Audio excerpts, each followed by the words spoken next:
Saya punya adik Pak Ustaz, dia tak pernah sholat, tapi rezekinya mengalir terus.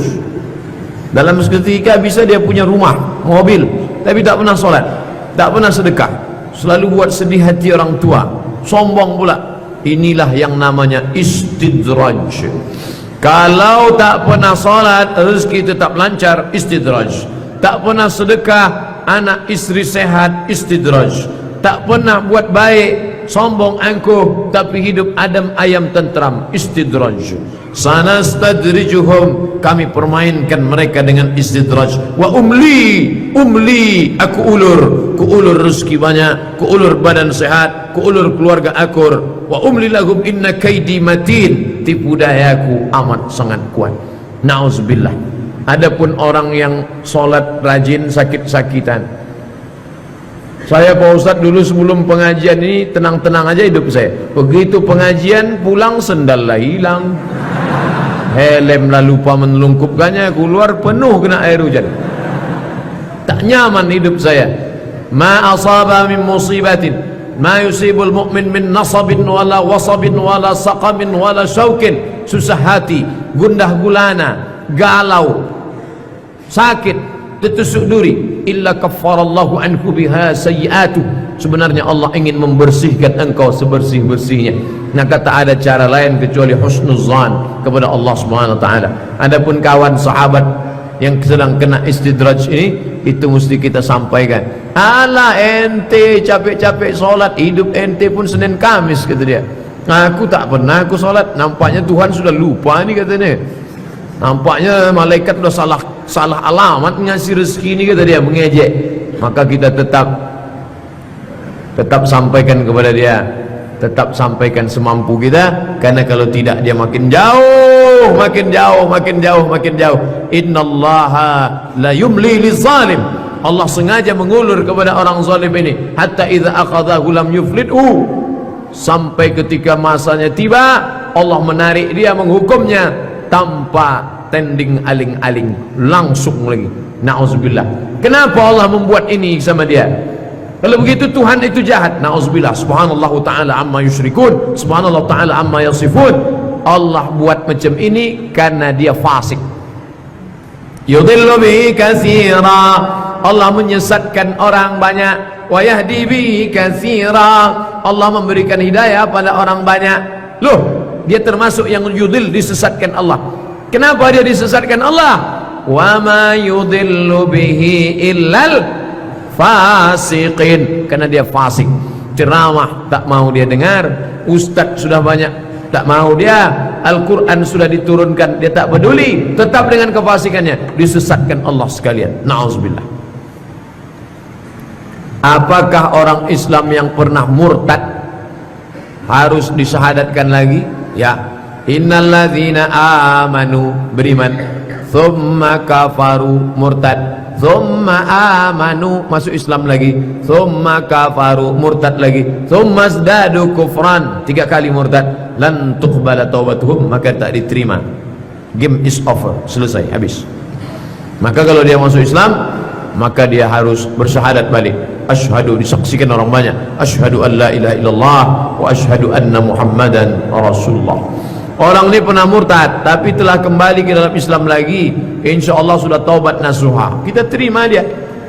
Berapa tuh artis-artis yang dulu nikah sama perempuan non muslim, murtad dia, lalu kemudian setelah pisah dia dengan perempuan tuh, balik dia masuk Islam, bersyahadat dia, nikah dia dengan perempuan yang muslimah baru, diterima Allah Subhanahu wa taala. Kalau lupa membayar zakat fitrah, apa yang harus kita lakukan?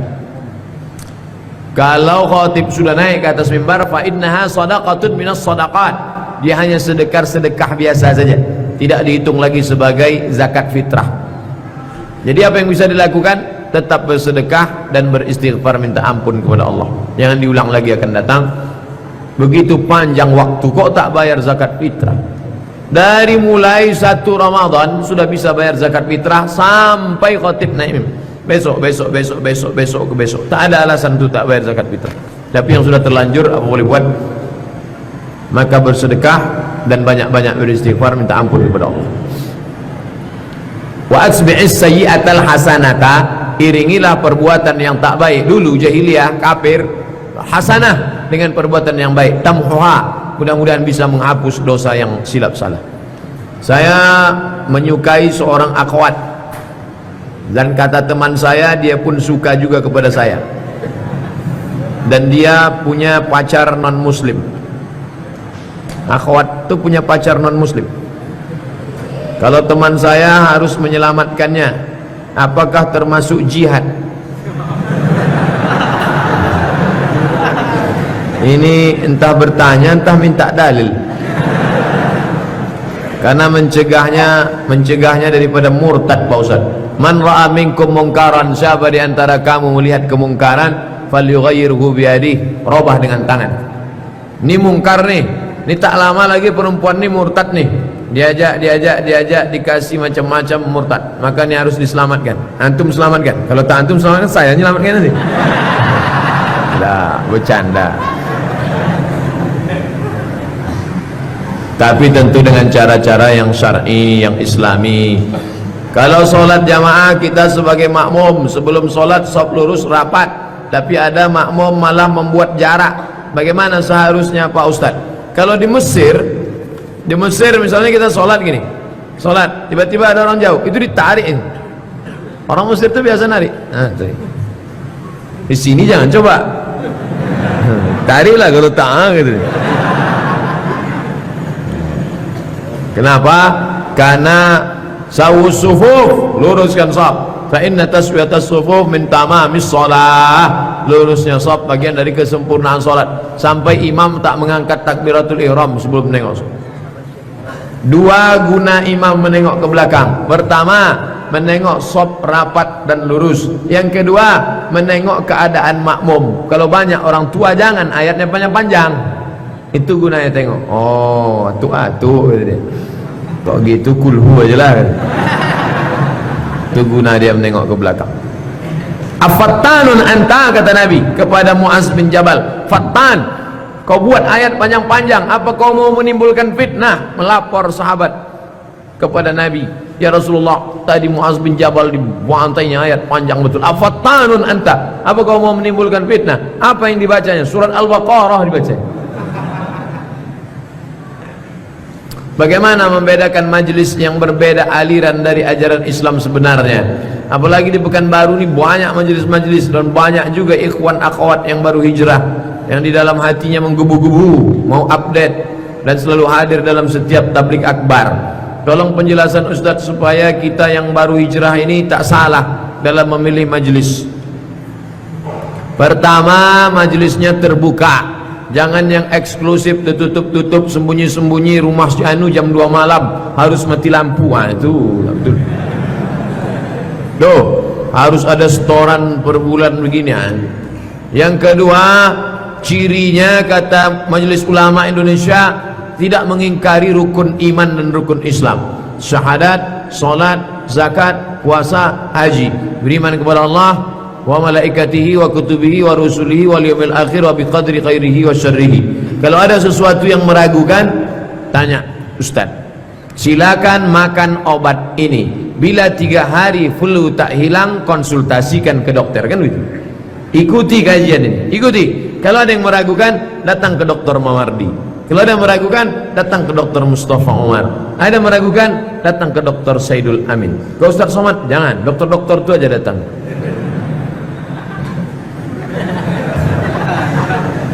Ustaz, bagaimana supaya kita selalu bersyukur dan kehidupan yang kita rasa tak enak menjalaninya, tapi bagi orang lain, unzur ila man huwa asfala minka. Unzur, tengok, man huwa, orang yang asfala. Asfala itu artinya apa? Aspal, bawah. Tengok orang di bawah, yang emak ayahnya hidup sekarang merasa tak nyaman, aku tak enak ini mak aku begini ayah. Besok kau cari orang yang tak punya mak, tak punya ayah. Saya dikirimi orang gambar, dibuatnya gambar emak, dipeluknya gambar. Lama saya tengok, meleleh air mata saya. Takut pula ditengok orang lain. Bersyukurlah dengan nikmat yang diberikan Allah. Maka kita suruh tengok ke bawah. Makanya suruh sering-sering ke panti asuhan, pergi ke panti jompo, tengok tempat orang yang sakit. Supaya apa? Mensyukuri nikmat Allah SWT. Nikmat ini baru terasa kalau dia tak ada. Ketika dia ada, kita menganggap ini bonus dari Allah. Telunjuk ni baru kita terasa nikmat telunjuk ketika telunjuk luka. Ketika telunjuk luka tak bisa lurus, barulah asyhadu alla ilaha illallah, barulah terasa bahwa itu nikmat. Sudah tak ada dia, baru kita rasa nikmat. Oh, yang lebih celakanya ketika nikmat hidup itu sudah dicabut Allah, baru terasa bahwa nikmat hidup itu rupanya nikmat. Na'udzubillah. Absarna, mata kami sudah menengok azab. Wa sami'na, telinga kami sudah mendengar azab. Farji'na, balikkan lagi kami ke dunia ya Allah. Na'mal salihan, kami mau beramal saleh. Tak bisa. Apa lagi? Penyesalan tak bermakna.